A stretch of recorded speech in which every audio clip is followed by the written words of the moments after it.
विधान भवन आहे,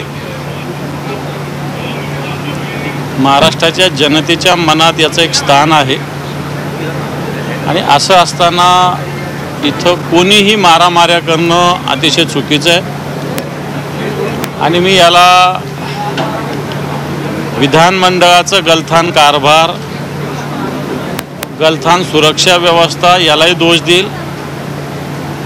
खऱ्या अर्थाने इथं आमदारांना यायला जायला जागा नाही, एवढे लोक इथं येतात आणि खरं तर कोणाचं काम असलं, कोणी सिरियसली आलं तर तेही समजू शकतो, परंतु इथं 90% लोक ज्यांचं काहीच काम नाही, फक्त फोटो काढण्यासाठी येतात आणि म्हणून हे सगळी मंडळी थांबवली पाहिजे आणि सगळ्यात महत्त्वाचं नैतिकदृष्ट्या अशा पद्धतीनं या ठिकाणी मारामारी करणं कोणीही हे चुकीचं आहे, अतिशय निषेधार्ह आहे। नुकताच सुरक्षा कायदा काढण्यात आला आणि तो पारित झाला। अशा प्रकारे ही हाणामारी इथे होणं ही योग्य वाटते, कारण हे पवित्र मंदिर आहे आणि अशा प्रकारे ही हाणामारी या ठिकाणी झालेली आहे। 2 कार्यकर्ते झालेले 2 ते 4 दिवसांपासून ही घटना जी ती सातत्याने सोशल मीडियावर जे असेल माध्यमांमध्ये पाहायला मिळत होती आणि अचानकपणे ही हाणामारी झालेली आहे। नाही, ही हाणामारी काय वेगवेगळ्या पक्षाचे असले, वेगवेगळ्या विचाराचे असले तरी इथं होऊच नाही, कारण ठीक आहे विचारानं लढू ना आपण एकमेकांशी, अंगावर हात उचलणं हे चुकीचं आहे। ज्यांनी कोणी उचललं असेल, जे कोणी त्याला प्रोत्साहन देत असेल त्यांच्यावर त्वरित त्यांना अटक झाली पाहिजे, त्यांच्यावर कायदेशीर कारवाई झाली पाहिजे। कायद्याचं राज्य आहे असं म्हणता येईल का? कुठे कायद्याचं राज्य असतं असं घडलंच नसतं। जिस तरीके से आवड हे एकमेकांवरती शिव्या देताना दिसतात आहे आणि आज हाणामारी होताना हा जे दृश्य आहे आजचं पूर्णपणे फ्री स्टाईल झालं आणि शेवटचा दुसरा दिवस आहे, तर अशामध्ये काय? खरं तर विधानसभा विधान परिषद सदस्यांनी सुद्धा एकमेकावर शिवीगाळ करणं हे मला असं वाटतं या ठिकाणी जाहीररित्या चुकीचं आहे आणि हाणामारी त्याच्यापेक्षा मोठी चुकीची आहे। ज्यांनी कोणी हाणामारी केली, मी पुन्हा एकदा सांगतो की यांच्यावर रीतसर कायदेशीर कारवाई केली पाहिजे, त्यांना अटक केलं पाहिजे आणि त्यांना या विधान भवनाच्या परिसरात कधीही येऊ नये अशा प्रकारची बंदी घातली पाहिजे। सुरक्षित वाटतं? तुम्हाला सुरक्षित वाटतं?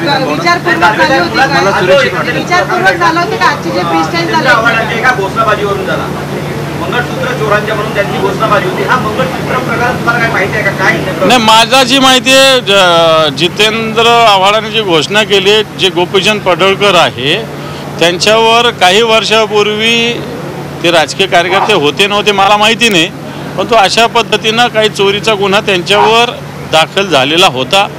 आता तो न्यायालय सुटले नाही सुटले मला माहिती नाही, पण त्यांच्यावर अशा प्रकारचा गुन्हा दाखल आहे। प्लॅनिंग करून हाणामारी केली असं वाटतं? आरोपी जो मारहाण करणार आहे नितीन देशमुखांना, तो कडेगाव सांगलीचा आहे रहिवासी आणि मकोका अंतर्गत त्याच्यावरती गुन्हे पण दाखल असण्याची माहिती आहे, प्राथमिक माहिती।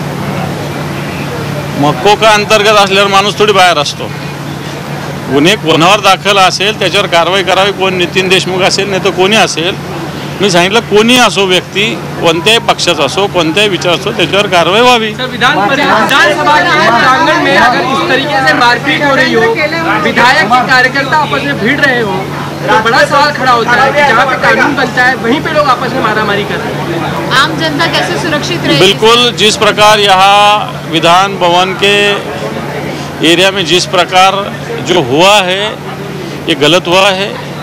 यहाँ कानून बनाया जाता है और यही कानून को तोड़ दिया गया है। जिसने भी तोड़ा होगा, जिसने उसको ये इसमें सहभागी है, उन पे हर आदमी पे कानूनन कार्रवाई करनी होगी, करना पड़ेगी। जिस समय जितेंद्र आव्हाड ने मंगलसूत्र को लेकर कुछ कमेंट किए थे, शायद वो गोपीचंद पडळकर को उस वक्त छुपे। नहीं, मेरे मालूमात से गोपीचंद पडळकर इन पे कोई ऐसा गुनाह, ऐसा क्राइम दाखिल है पुराना, उसमें वो छोटे भी होंगे नहीं छोटे होंगे मुझे पता नहीं, लेकिन उन पे ऐसा गुनाह दाखिल है। सर, विधानसभा को एक मंदिर माना जाता है और इसी मंदिर में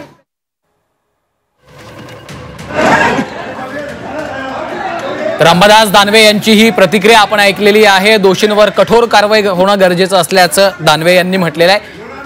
गोपीचंद पडळकर आणि जितेंद्र आव्हाडांच्या कार्यकर्त्यांमध्ये अशा पद्धतीनं हाणामारी झालेली आहे। विधिमंडळाच्या लॉबीतच हा राडा झालेला आहे।